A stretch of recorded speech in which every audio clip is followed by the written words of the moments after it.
All right, well, welcome everyone. We'll go ahead and get started. Thank you for participating with us in this coffee talk, where we've asked our Senior Research Officer, Dr. Steve Benton, to join us and go through some information about misconceptions about student ratings of instruction.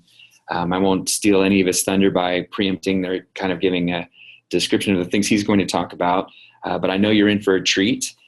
Just a little bit of just managing how the conversation will go. Feel free to ask questions. At the bottom of the Zoom window is a chat window or chat button. If you click on that, it will open a window and you can send questions in that chat box. I'll be monitoring that throughout Dr. Benton's presentation, either answering in the chat directly if I can, or saving those to a time for when Steve wants to pause and he can respond to questions there. So you can ask questions anytime. We'll definitely have time at the end to respond to those, but maybe even during the presentation itself. We're also recording this session, so we'll send a link out to everyone who's registered and to have access to that as well. So without any more pausing on that or delay, let me get Dr. Benton set up here and we'll be off to the races.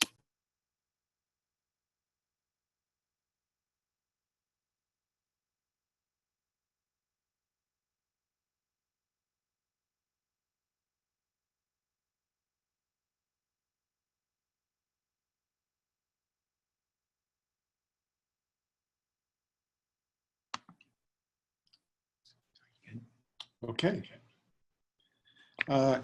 Welcome.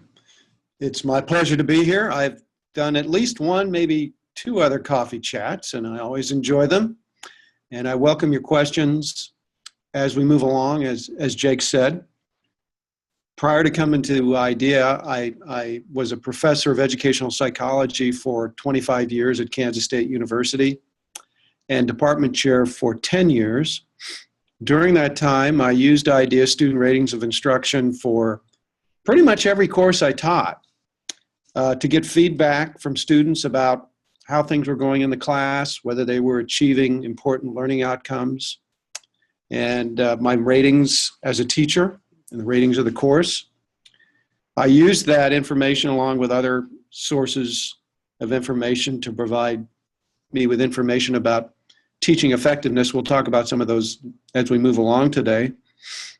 Also, as department chair, I sat on the other side of the desk in which I worked with faculty to interpret their ratings when it came time for decisions about merit evaluation or annual evaluation, promotion and tenure, those kinds of things. So I've looked at it from both sides of the desk. Now, for the past 7 years, I've done research on IDEA student ratings, so I have a pretty unique perspective coming at it from many different angles. And what I've noticed in the literature in the last couple of years especially is quite a bit of misconceptions, misinformation being communicated in the press about research, supposedly research on student ratings, and claiming bias and that kind of thing. There's been a lot of articles published in the Chronicle of Higher Education. There was one in Change magazine. There was some in Inside Higher Ed, and these are very good publications, as we know, that have been around for years.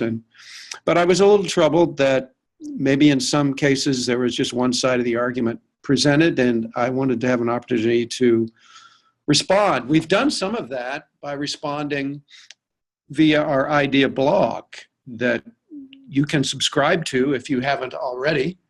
And we try to present information that can be helpful to you in the blog related to student ratings, related to teaching and evaluation, teaching and student learning. So I guess what troubled me about the articles that I've read in the past couple of years is they tend to ignore a vast literature that has been accumulated on research and student ratings since the 1930s. There have been well over 3,000 articles published about student ratings of instruction. And I prefer to use that term rather than course evaluation because they really shouldn't be the course evaluation. They should be one source of information we use to evaluate the course, but not too often we say, well, we're going to do the course evaluation. Well, it shouldn't be an event, it should be a process. And so that's why I prefer to use student ratings of instruction as a term. So the literature actually in student ratings is rather interesting, and you can read a review of that literature in Idea Paper 50 from our website that summarizes a good deal of it. And I've kind of come to see that sometimes the articles or the outcry against ratings reminds me from time to time a little bit of the climate change deniers. In spite of the evidence that's accumulated across the years, we sometimes want to remain committed to certain beliefs about student ratings, in spite of the fact that our beliefs might be inconsistent with the actual evidence. And we do that, I think, because it's consistent with our everyday experience. Maybe the experiences we've had with student ratings in our classes. Also, I think sometimes we all kind of misinterpret random data. So, last semester when I taught this course, my ratings were high. This semester, my ratings were lower. What's wrong? I mean, then there must be something wrong with the ratings. And sometimes, scores change simply from random error, or there might be some slight changes that we've done. So it's important to look at across the several semesters to get a good judgment of how things are going in a course rather than looking at one particular semester. So we're going to talk a little bit about some of those misconceptions. Need to advance it here. There we go. Just hit here. Okay. What we'd like to cover today, first of all, talk about why all this fuss about student ratings of instruction. And we're going to talk about some legitimate reasons people are upset about student ratings. There are definitely some good reasons to be upset. We'll talk about the phenomenon, if it bleeds, it leads, that if it's something that's bad news, as we know, it gets press coverage. We'll talk about some of what I would like to call erroneous claims about student ratings and what the research actually tells us. And also, to avoid all this fuss, to avoid all these hurt feelings about student ratings, we encourage a more comprehensive evaluation model that takes a holistic approach to evaluating teaching, placing student ratings in their proper perspective, but not making student ratings the only measure of teaching effectiveness. And then we'll close with a final thought. So that's what I'd like to accomplish today. So to start out with then, why all the fuss about student ratings? What is causing, really, I think the emotion is a very palpable anger at times that comes out in the press, and maybe fear of how the ratings might affect us, how they might be used against us. And these are legitimate feelings that come from the experience of administering student ratings. And I've chosen this picture of an instructor who she seems to be enjoying teaching. It looks, she's interacting with the students. This is a picture of someone who really seems to teaching looks like her hot button, doesn't it? Like she loves it. And we've had that experience in the classroom. I taught for all those years, and there are times when there's nothing more satisfying than really have a really good class period where students are active, they're engaged, some very lively discussions, maybe some role playing where students had kind of an aha experience. We feel like we've communicated the content meaningfully, and we feel really good about things, and we're feeling good about our teaching. And then maybe we administer the student ratings and we get back some results that aren't what we were expecting, maybe not as positive as we had hoped, and it can be deflating. And how do we get back that energy, in that situation?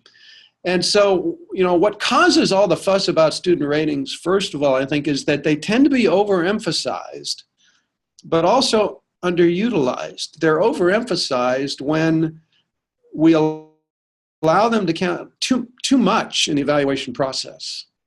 As some or perhaps most of you know, at IDEA, we've recommended for decades that student ratings count no more than 30 to 50% of the overall teaching evaluation, that we look at other indicators of teaching effectiveness that we'll talk about later today.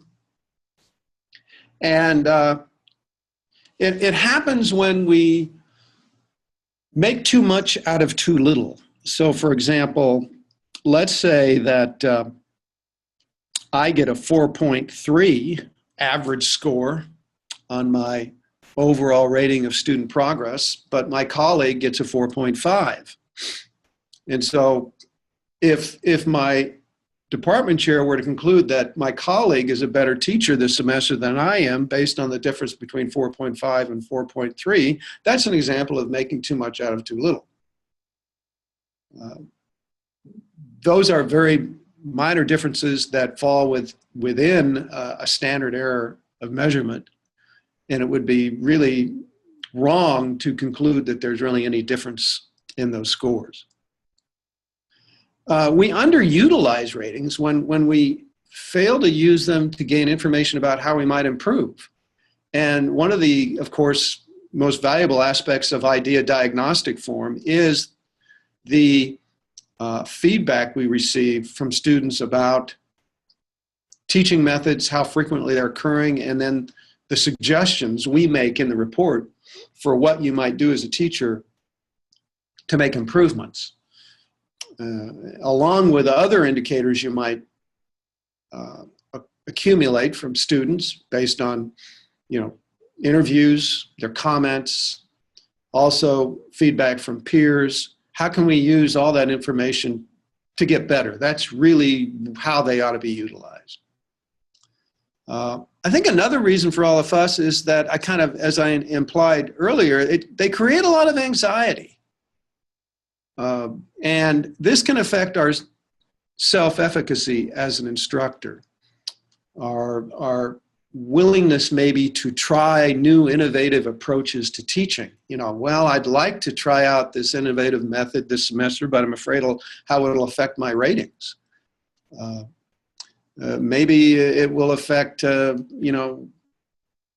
how motivated we are to persist in trying to improve as a teacher. Unfortunately, sometimes it can affect our motivation to set standards for students that we fear we might be punished if we have high standards. When actually it is the case from our research that the instructors, based on what we know about IDEA student ratings, instructors that get the highest ratings are the ones that the students believe have the highest standards.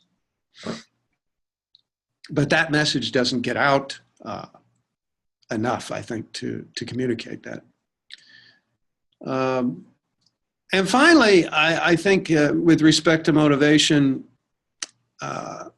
it can affect our expectancy beliefs about the likelihood of improving as a teacher.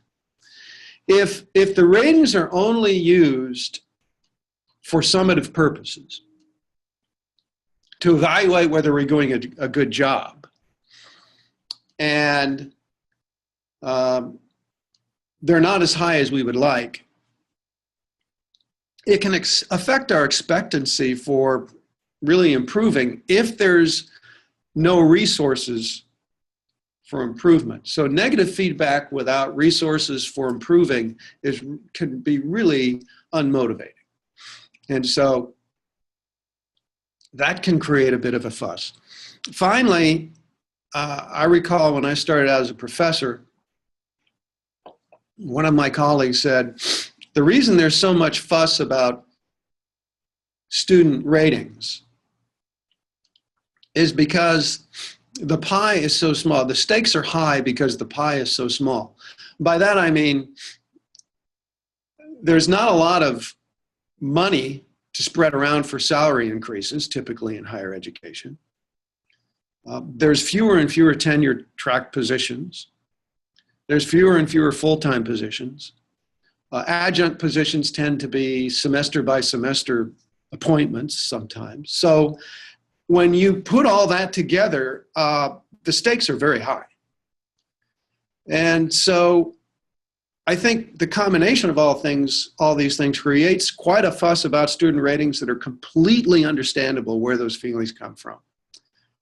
Nonetheless, it's important that we take a realistic perspective to what the research indicates and compared to what sometimes we see in the popular press. So as I said earlier, part of the problem is if it bleeds, it leads. I have read a number of articles in the past couple of years based on research that upon further investigation, when you go and actually read the research article,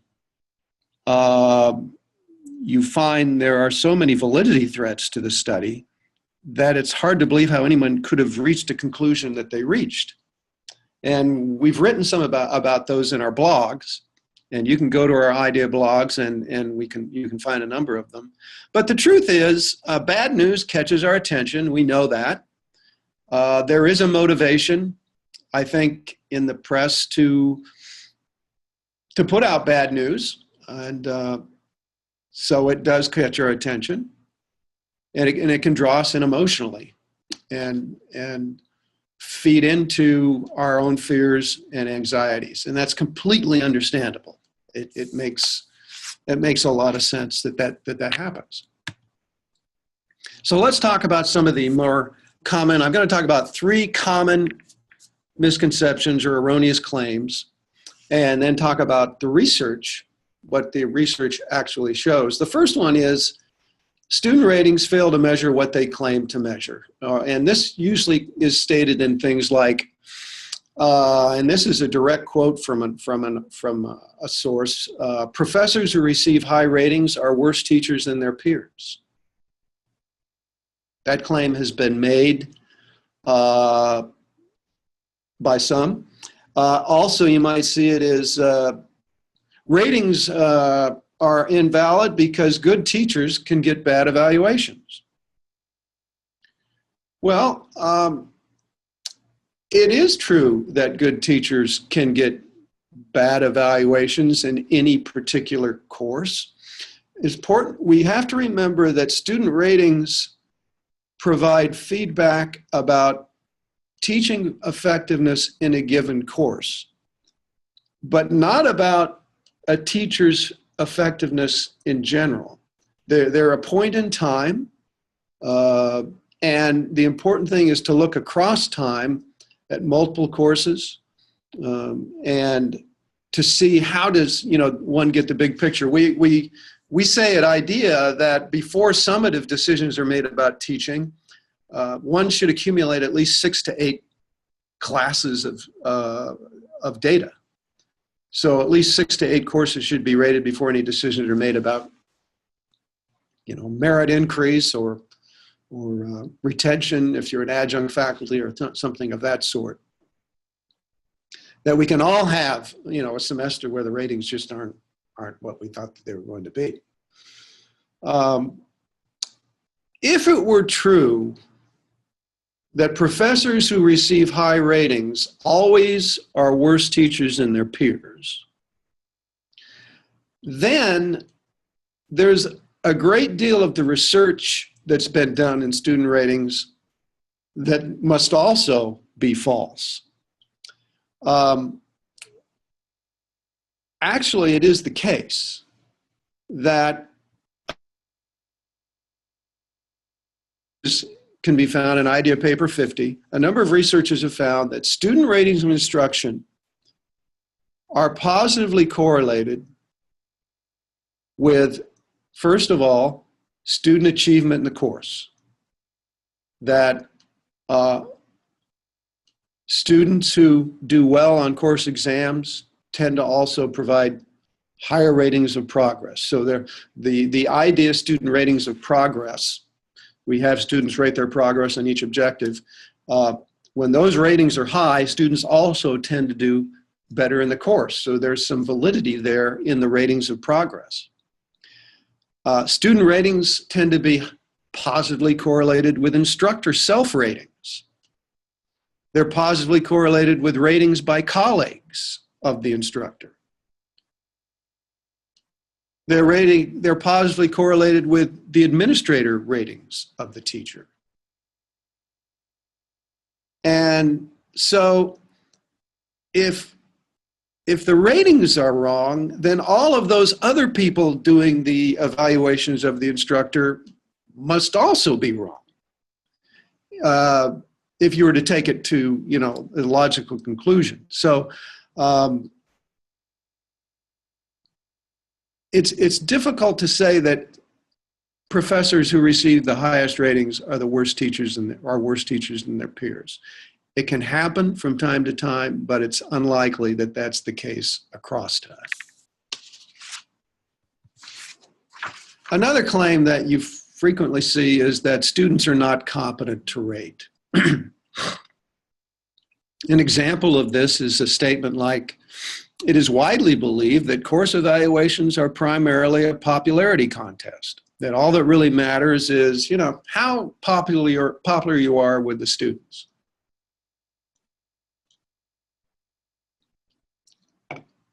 So the basic idea is that students are not competent to judge teaching effectiveness. I'd like to use an analogy. Let's say I'm a hospital administrator, and I would like to know what kind of a job my physicians are doing with patients. And so I decide I'm going to have all of my physicians give their patients a survey upon leaving the hospital. And that survey will ask them to indicate what kinds of progress they think they made, what kind of personal interactions they had with the physician, their overall rating of the experience in the hospital, their overall rating of their experience with the physician.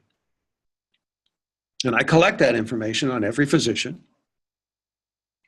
Now, if I were to make my decisions about which physicians to retain and which ones to fire solely on the base of those evaluations by the patients, you would consider me an idiot. But if, on the other hand, I was a hospital administrator who said, well, we really don't need patient. How can patients possibly evaluate physicians? We're not going to look at that information at all. You might think, well, you're kind of missing an important piece of information there. I mean, how a physician interacts with a patient can be very valuable information to have. So I think the same thing applies to student ratings. True, students are not as qualified as PhD holders, but they are qualified to provide their impressions of what occurred in the course, especially since they interact frequently with the instructor across the semester. And as a matter of fact, they can provide the most reliable source of information because the ratings represent multiple observations across multiple occasions. And that offers greater reliability. Another argument against the popularity contest issue is that in the IDEA system, on our diagnostic form, we have 47 items. Only one question asks a question specifically about the instructor, and that is the excellence of the instructor. The rest of the items pertain to how frequently the students observe 20 teaching methods, their perception of how much progress they made on learning objectives, 12 learning objectives, and various course characteristics and student characteristics. Only one question pertains to the instructor. Also, it is the case, our research indicates, that there is a teaching method that relates specifically to the instructor in terms of their interaction with a student, displayed a personal interest in students and their learning. That's one of the teaching methods that we have. And interestingly, that teaching method is not highly correlated with student progress on any objective. So whether or not the instructor is interacting on a personal level with a student really doesn't have a big impact on how much progress they make. That's really not the key variable. And as I said earlier, our research indicates that students who report the instructor has high standards tend to also assign higher ratings to the instructor. It's also the case that students who perceive that the instructor expects them to take share of responsibility for learning, when those ratings are high, the ratings of the instructor are also high. So that kind of runs contrary to the popularity claim.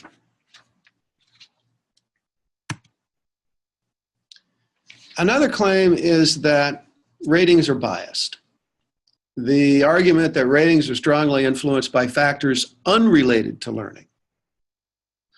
Well, let's step back a moment and talk about what do we mean by bias. Herbert Marsh, who was probably one of the most published authors in student ratings of instruction research, made a convincing argument that bias in ratings exists when a teacher, student, or course characteristic unrelated to effective teaching affects the ratings.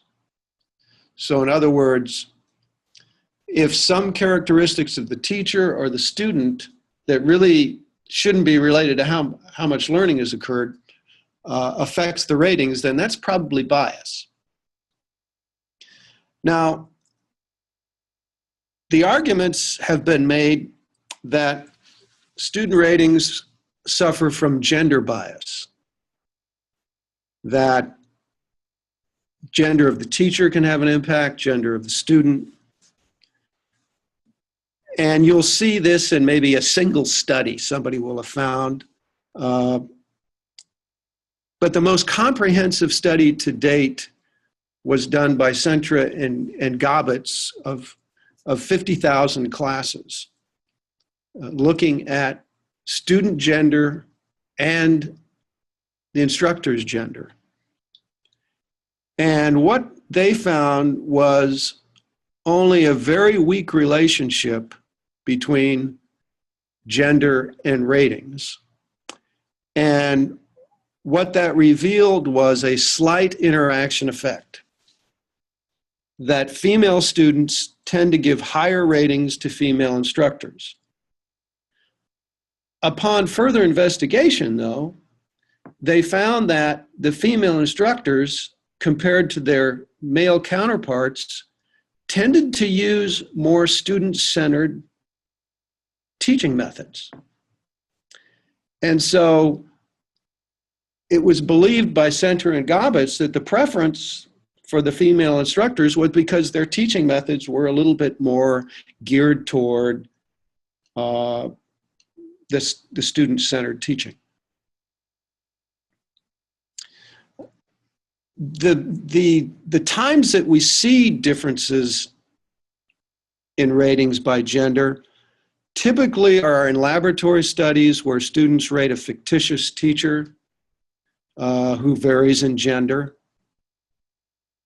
But we don't find those kinds of differences with actual teachers. So it supports the view of a researcher by the name of Feldman, who said any predispositions of students in the social laboratory to view male and female college teachers in certain ways may be modified by students' actual experiences with their teachers in the classroom. There have been comparatively fewer studies on ethnicity and race in student ratings. Most of them, again, have been laboratory studies where the fictitious teacher's name is changed to imply a certain ethnicity, or a computer animated professor might vary in race. And generally, the findings are equivocal. Sometimes differences are found, sometimes not. But I think we need to see more research in this area to continue to look at it. And it's not to say that gender bias and racial bias and ethnicity bias do not exist in the real world. Obviously they do. I mean, every walk of life, every field, there is bias. But the research in student ratings indicates that it's not a strong influence on ratings, especially if the ratings are not the only source of information we use to make judgments about teaching effectiveness.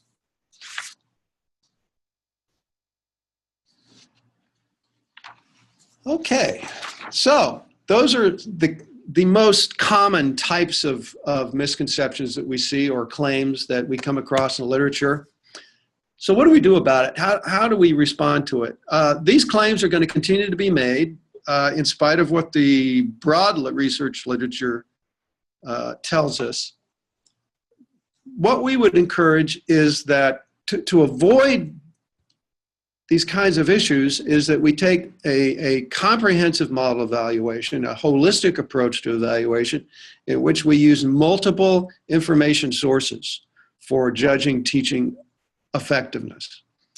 These might include, in addition to student ratings, peer ratings of the course syllabus, peer ratings of the perhaps online management of the course, peer ratings of objectives, content, peer ratings of reading assignments, that kind of thing. Administrator ratings of the instructor's effectiveness in using resources. Analysis of documents that pertain to the course. Analysis of student products, maybe if it's art, looking at the artwork that's been produced. If it's a writing class, looking at some of the writing that's been produced. Other examples of other information sources is whether or not the instructor has participated in professional development to try to improve. Maybe others would be external recognition for teaching, maybe a reward for teaching effectiveness. Hazardous duty, teaching a late night course, teaching an online course. As department chair, I even allowed an instructor to include in her teaching portfolio the tremendous amount of work that was devoted to curriculum alignment for the department for accreditation purposes, which I considered to be hazardous duty. And then also instructor self-ratings, a self-evaluation of how things are going in the course. Those are some examples of multiple information sources in addition to ratings. We've already said that we need to be cautious about student ratings, that students are not, that they only count 30 to 50%, but there are certain aspects of teaching that students are not qualified to judge. The instructor's subject matter knowledge, the appropriateness of the course objectives, the appropriateness of the readings, the quality of the assessments or the tests. Students are not qualified to judge those kinds of things, but they can give us feedback about what occurred in the course and how they perceived it. We should also be cautious about other information sources, however. Self-ratings, for example. Some instructors are reluctant to speak highly of themselves. They don't feel comfortable with it about that. And they may not be able to present themselves in the most favorable manner. Others might be just the opposite, maybe overestimate their effectiveness. Peer ratings can be a problem. Let's say that I'm teaching a course as a junior faculty member that is highly student-centered, with a lot of interaction, and students are busy. I'm doing the flipped classroom. And I've been assigned to have a senior faculty member come in and observe me and look at my lesson plans and so forth. But this senior faculty member is maybe taking a more teacher-centered traditional approach to instruction. How would that instructor perceive what I'm doing? So we have to be cautious about how we use the peer information, because teaching philosophies can vary. External recognition as a source of information. We need to ask, well, what was the basis of the recognition? Was it legitimate? Was it important? Was it of value to the unit? Professional development, was it of high quality? Was the professional development aligned with the goals of the unit? Did it truly lead to better teaching? And hazardous duty really is in the eyes of the beholder. I had some faculty that loved online teaching and they preferred it. Others not so much. General ed courses may or may not be hazardous depending upon, the preferences of the faculty member. So by taking this more comprehensive or holistic approach, we look at multiple information sources. Ratings still have their place, but because they are de-emphasized, they don't have as big of an impact. I think it's less likely to cause a kind of hurt feelings and anxiety surrounding student ratings. The final thought is that the validity of any measure, whether it's student ratings or a test or whatever, is tied to how it's used. So I can talk to you for another hour about the research supporting the validity of student ratings. But if the ratings are not used appropriately, you can throw all that validity evidence out the window. By that I mean, if they're the only source of information we use to judge teaching effectiveness, then that's not a valid use of the measure. And if we pay too much attention to too little in differences, that's not a valid use either. A valid use of the measure is to provide feedback to the instructor and the administrator about one source of information, a very important source of information about how students perceive things are going in the classroom, the kind of progress they perceive they're making, and to use that information to get better.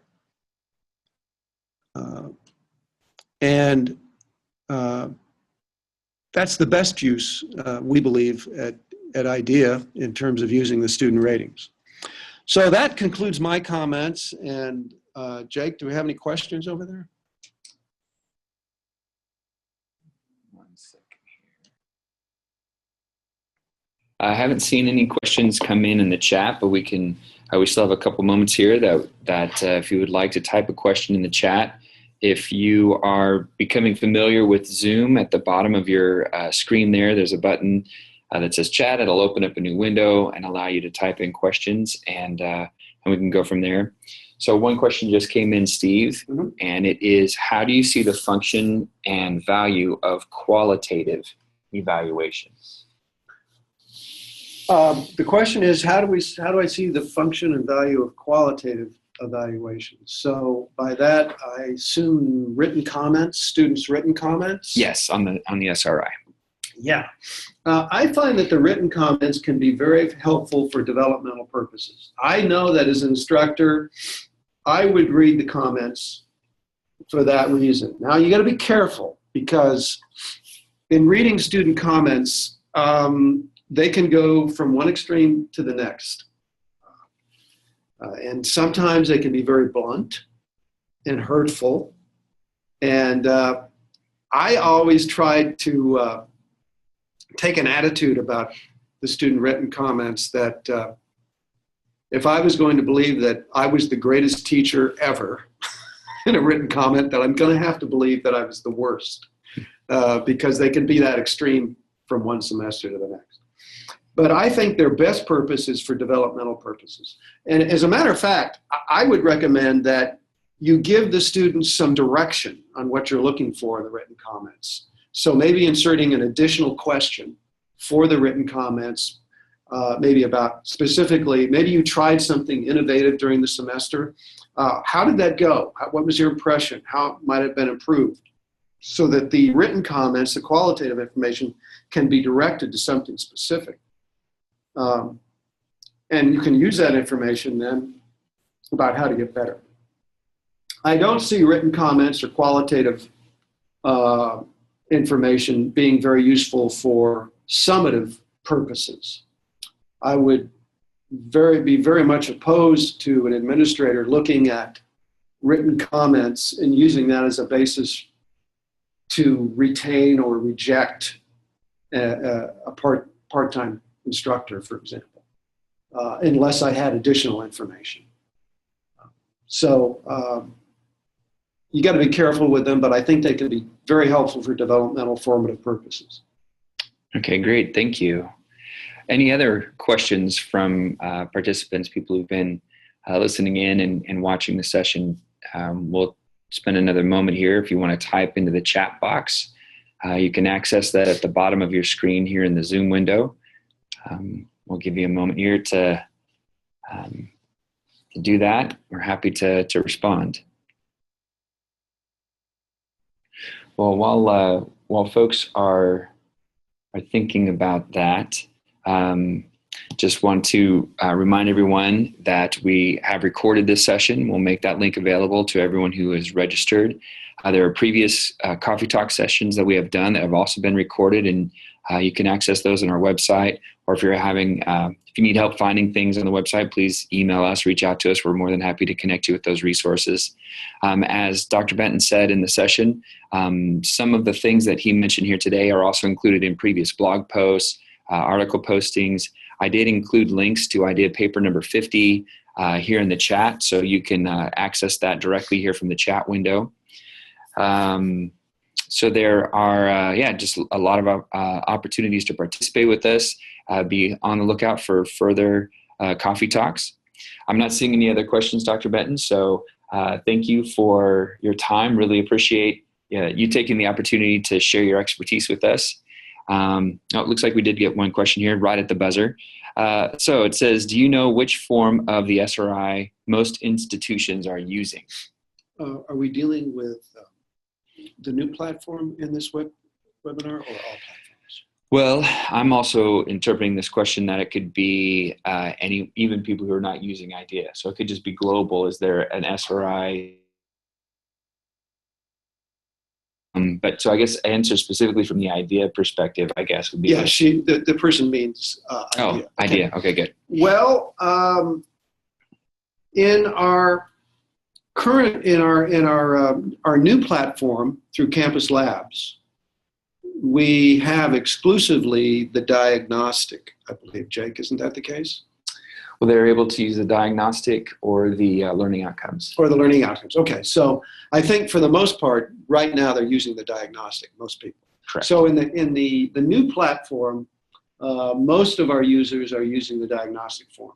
In the legacy platform, or the Idea Center's paper form, or Idea Online, it's about, I believe, about 45% use the short form and 55% use the diagnostic form in the most recent analysis of those data. So it's about a 50-50 split in terms of the short form and the diagnostic form among our users of the paper and online platform. Thank you. And also Annie had asked teaching effectiveness, or there's a third form, Teaching Essentials. I think Teaching Essentials is a new product, and Jake, I'll defer to you on that one. What percentage are using Teaching Essentials now? Well, since it just came out towards the end of last semester, I think the jury is still out on that one. Okay. So it's still getting up to full speed on that one, but it is available. Yeah. Yeah. Thank you. Good questions. Any other questions? We're getting closer and closer to the buzzer with every time I ask.